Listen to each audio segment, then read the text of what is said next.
Hello, I'm Hank the Hammer, destroyer of antiperspirants. This is Board Deck and Dice, and today we are taking a spin of Ember. Ember is a card game that was successfully kickstarted, and at present there is a Kickstarter for the expansion From the Ashes. Now, Ember is made by someone who is rapidly becoming a good friend of mine, and I got in touch with the creator of Ember, Stuart, through Kickstarter. I didn't know he was making a game. I didn't know him at all, in fact, until I saw that the game was being made in my location, and through Kickstarter and then Facebook, we got to know each other. So there is that. If you think it biased my review, you're probably right. However, Ember is a card game that's gone down very well in my game group when I brought it out. It essentially revolves around a deck of cards, which has 4 suits that go from 1 to 13. So you have greens, and the key is with these suits is to look at the background. So that is a green, orange, white, and blue.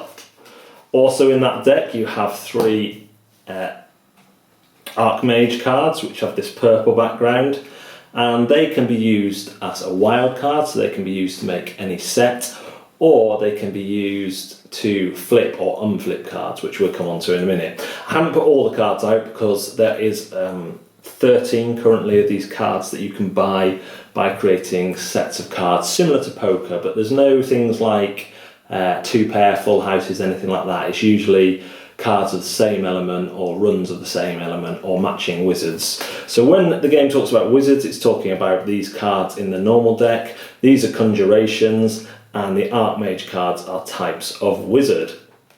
You get dealt a hand of 5, and using that hand you are trying to meet one of the top conditions for one or more of the numbers.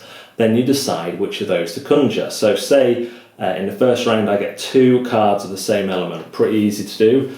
That's why it only gets a wisp card, which is worth 1 point, and these are actually the only victory point number collection where they have the same power, which is draw a card. However, once you move up, you start getting interesting. So the cards worth 2 victory points for 2 matching wizards, so 2 of the same number, each have different powers on. These are all flip powers. There are also continuous powers which have a different symbol. I'm not sure if I've got any of those out on the table at the minute, helpfully. There's one. But cards with this little flip symbol come in front of you on your tableau, and then when you use that power you flip it over, hiding your victory point total from yourself and from others. And that creates a very interesting end game, because some of your cards will be flipped over, because some of your opponent's cards will be flipped over where you can't see how much they've actually got on the table. You have to make a guess as to when you want to call the end of the game. The object is to reach a certain amount of victory points, either 15, 20 or 30, depending how long a game you want. And I found myself playing cautiously, trying to wait till I definitely had enough victory points. But other players would go gung-ho, as some of the powers can affect the scoring after you've made the call. So I might achieve 30 points, make the call, but someone else has a power that they can flip that takes off even one of my victory points, and that ruins my day. The other type of power you can have is down here. This symbol is an ongoing spell, so increase your hand size by 1. So as long as that's out on your table in front of you, that increases your hand size by 1. However, if someone's getting annoyed by you having so many more cards, they can use the Archmage to flip that card over, and you wouldn't get the benefit from that.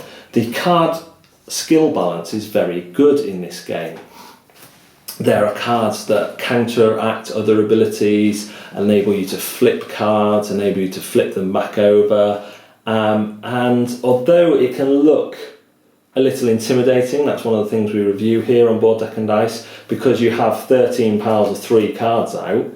Actually, when you get your hand of 5, there's very few of those piles you can actually afford, and you have to kind of work your way up to some, keep some cards in your hand, maybe not discard them out. So really, it goes on that the kind of the luck of the draw, or whether you get an Archmage, And then you look and you make a decision strategically about what you want to buy, considering how the other players have conjured cards. I'm saying buy, but it's conjured.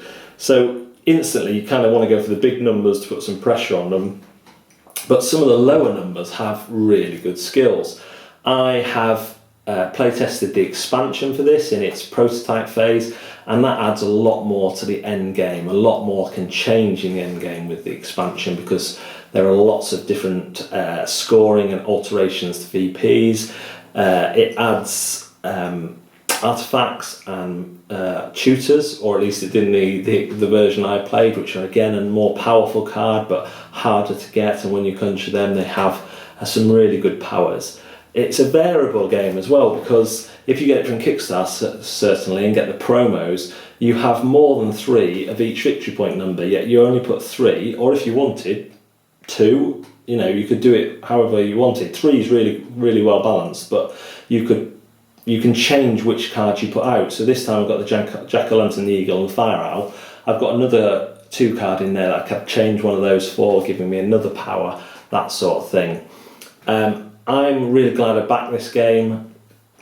I think the expansion definitely makes it even more variable and makes the end game even more interesting. When I've got this game out with the game group, they've really enjoyed it. Really enjoyed that power of being able to choose quite differing effects on the cards that you buy.